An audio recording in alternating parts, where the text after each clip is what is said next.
Sai Ram students, welcome to another literature class. And in today's class, we'll be learning a new poem.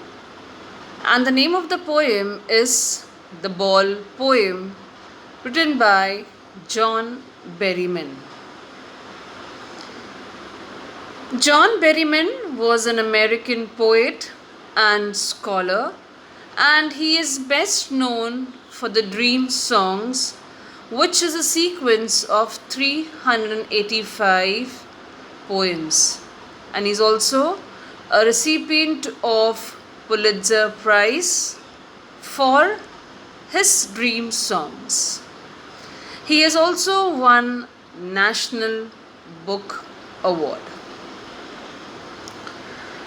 Now, this poem, the Ball Poem, through this, the poet wants to convey, or he has described the reality of life which everyone has to face one day or other.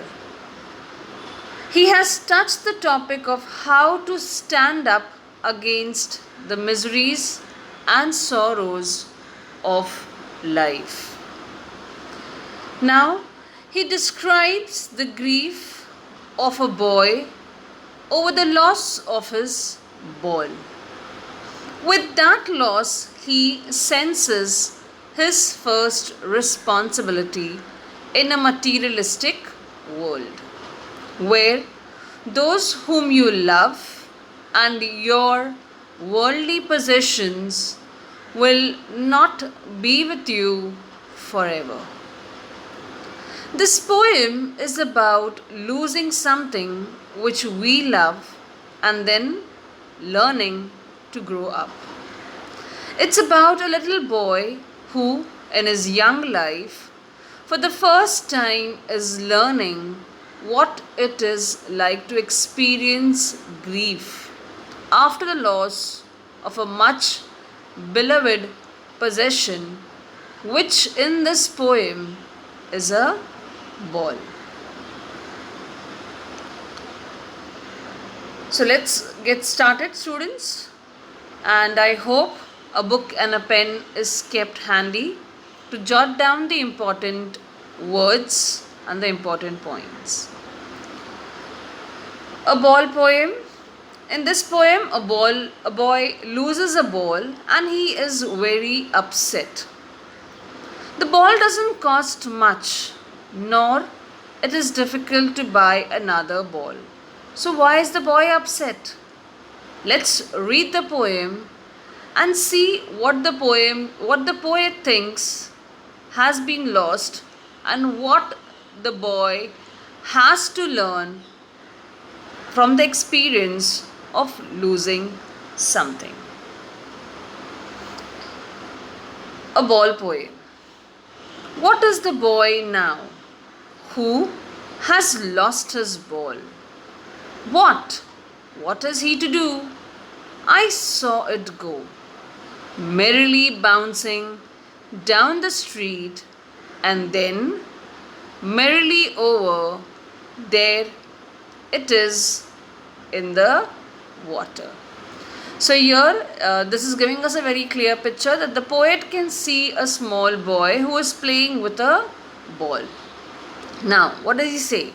What is the boy now who has lost his ball? So it's very clear that the small boy, has lost his ball.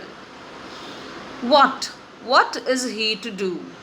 So now what will the boy do? The ball is already gone. He was playing with it, but now it's not there with him anymore.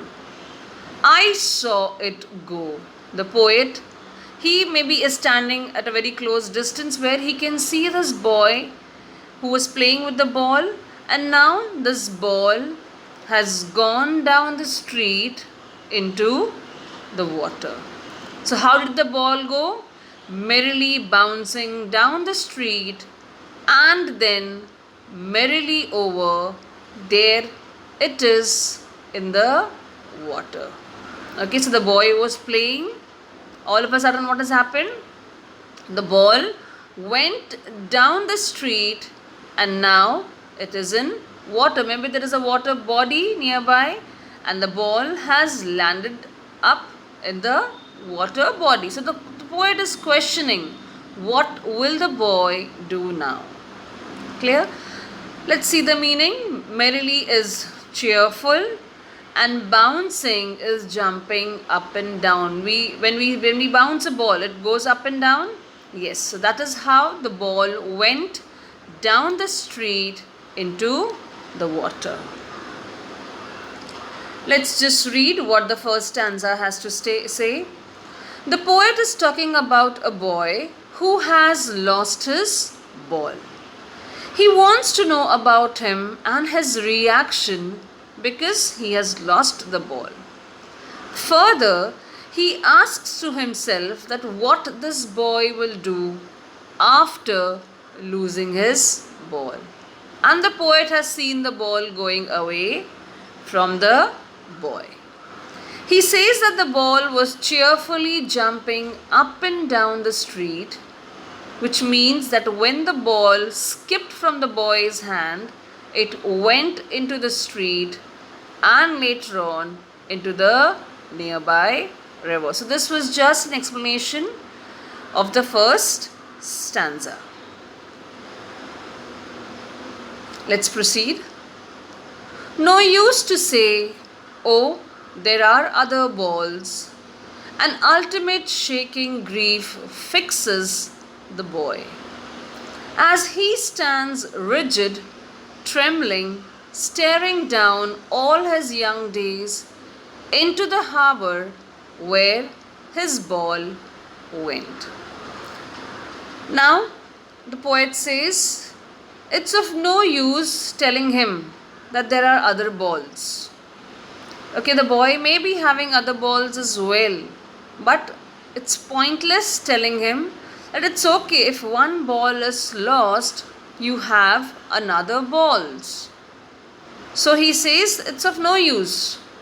An ultimate shaking grief fixes the boy. The boy is very sad. Grief over here means sorrow. So the boy is very sad. As he stands rigid, rigid is he's fixed, he's shocked, he's looking, oh, what's happening to my ball? It has gone deep inside the water body. So as he stands rigid, trembling is shivering, shaking, staring down all his young days into the harbor where his ball went. Now he says he is staring at the ball. Why? Because with that ball, he can see his young days. See, he has some memories attached to that ball. Okay, maybe that ball was very close to his heart. Okay, so when the ball was going into the water, he could see all his memories also going into the water. Okay, so staring down all his young days into the harbor where his ball went. Harbor is a port. So his ball has landed into the water, and along with the ball, his memories also have gone. Clear? Let's see the explanation part. The poet says that there is no benefit of consoling the boy by saying that he will get another ball because he has other balls too. Yes, the emotions attached with the boy. Okay, the boy is very close to the ball. Maybe it's gifted by his mom, his dad. He's having a lot of memories with that ball. Okay, so he says so because the boy is feeling very sad. He is completely surrounded by sorrow. He's feeling bad that the ball is not with him anymore. He is sad because all his memories of childhood days went down the harbor with the ball. I hope, students, that the second stanza is also clear. Now, here the poet says that the boy is very sad as the ball, which has now gone into the water, reminds him of the sweet memories of the times when he owned it. Like I told you before, also, students, when the ball was with him, he has played with the ball. There were many memories attached to that ball. Okay, so he is now thinking of all the good times that he spent playing with that ball. The loss is unbearable for him and he is grief stricken.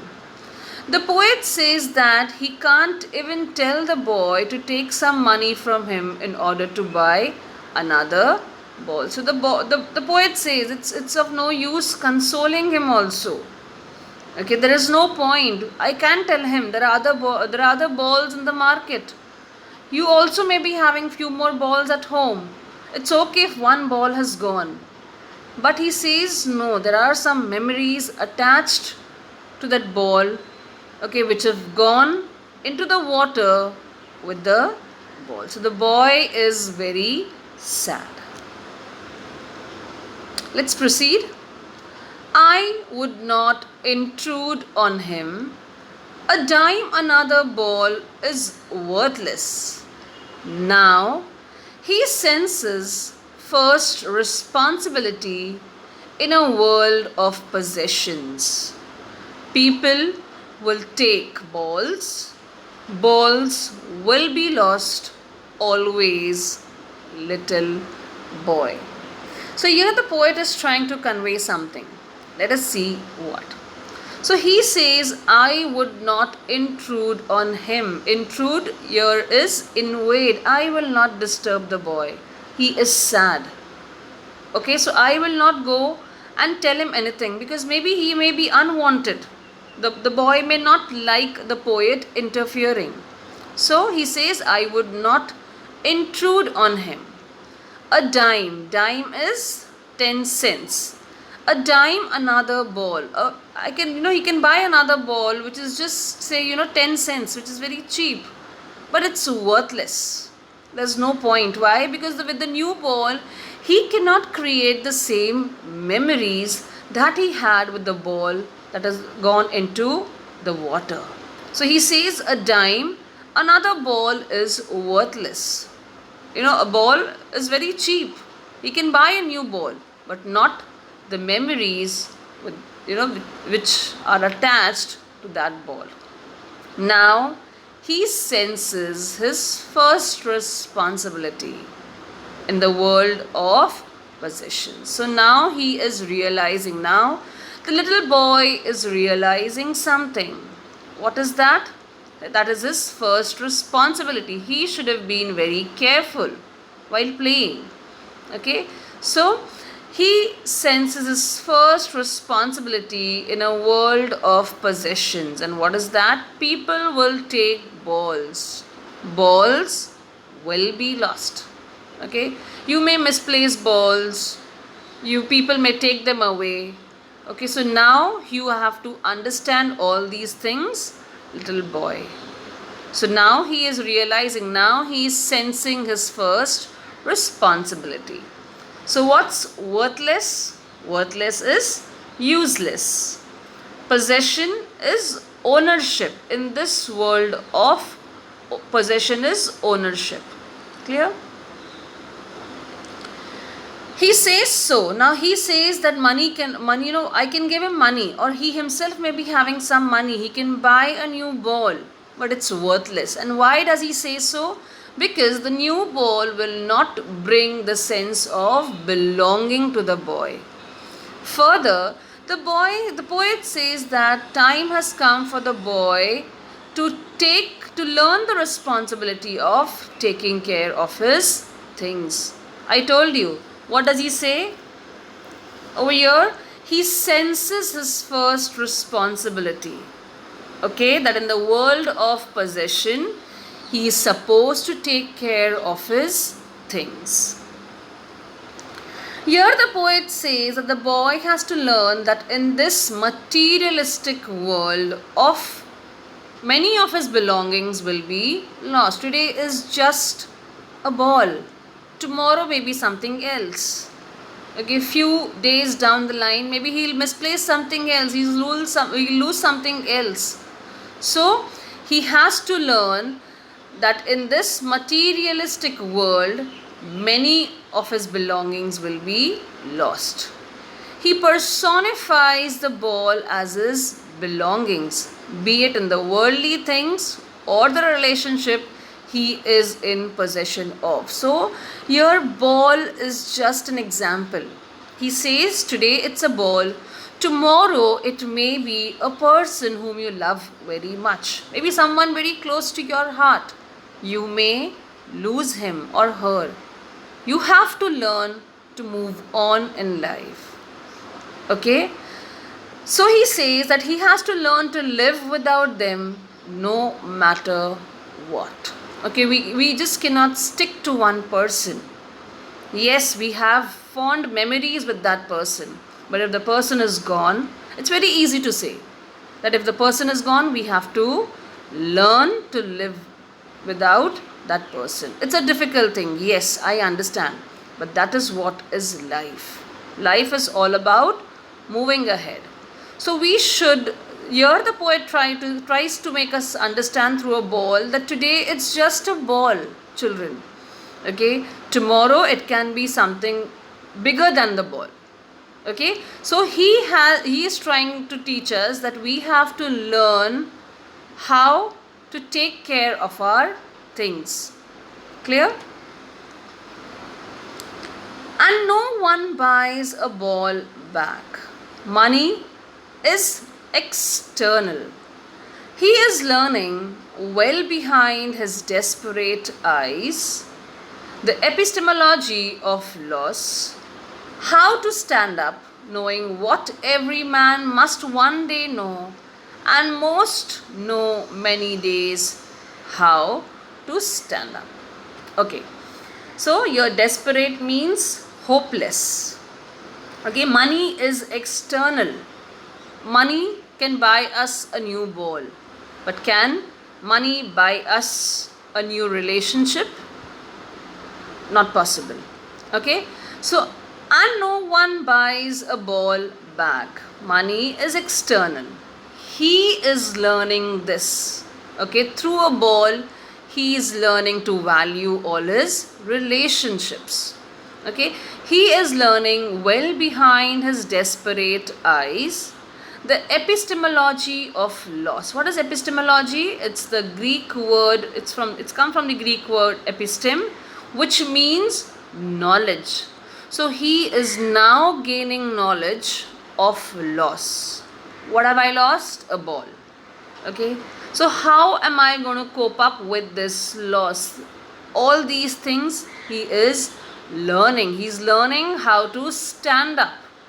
Stand up is, he's learning how to live without that particular ball. Knowing what every man must one day know, and most know many days how to stand up. See, every person has to learn how to cope up with his or her loss. Okay, many of them know. Why? Because that's what is destiny, students. If something is gone, it's gone forever. We should know how to stand up. We should know how to bear this particular loss. Now over here he says that no one can buy back such things for him. The poet says so because according to him, money can't buy you everything. I just told you that it's, if I want, I can buy that ball. But can I buy the memories? Today it's just a ball. Tomorrow may be a person very close to me. Can I buy him? Him or her for that matter? It's not possible. Okay? So the poet said so because according to him, money can't buy us everything. If it does buy you some materialistic thing, still it will not be able to buy the sense of belongingness. Yes, you cannot buy with money the sense of belongingness. Clear? He says that the boy is now learning how to stand up against a sense of lost things. The boy is now learning how to cope up, how to come out of that grief and lead your life normally. This means that the boy is trying to learn the real truth of life, which states that you have to accept the miseries of life and stand up again. Yes. Okay. So today something is there, tomorrow it may not be there. Okay. That's the truth of life, children. We have to learn to accept the miseries of our life and bounce back and stand up again. This is the truth which everyone has to learn in his or her life. The truth is harsh, yes, it's very harsh, of standing up against the odd miseries of life that everyone has to bear. Okay, this is a very harsh truth. But yes, that's the fact, children. So what have we learned in this poem? Basically, through the poem, the poet is trying to make us understand the sense of belongingness. We have to take care of our things. Okay? The boy has lost his ball. He can buy a new ball, but he cannot buy the memories that he has with the ball. So the poet is trying to tell us that, that's the truth of life. We have to learn to live with the miseries and we have to learn to overcome them as well. We have to learn to stand up. Okay. So I hope, students, this poem is clear to all of you. Next we'll move on to the literary devices, but not today. That's in the next class. Till then, students, there is a link that has come with this particular link, video link. You will click on the link and answer the questions given there. Till we meet next, students, you will take care of yourselves. Sai Ram and bye-bye.